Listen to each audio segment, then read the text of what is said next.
Stancu trimite către Tudorie, fanionul rămâne jos, Tudorie, care...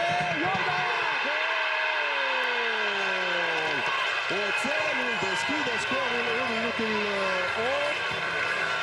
Apărarea brașovană surprinsă de această minge care a ajuns în flancul stâng de atac al Oțelului.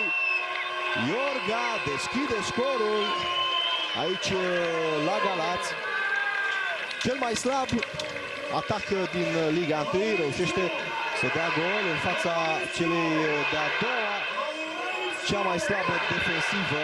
Nu a fost offside. Poziția lui Leopold Novak este cea care validează așezarea lui Alexandru Tudorie. Simplu. Iacob era pe minge. Plonjonul său n-a reușit însă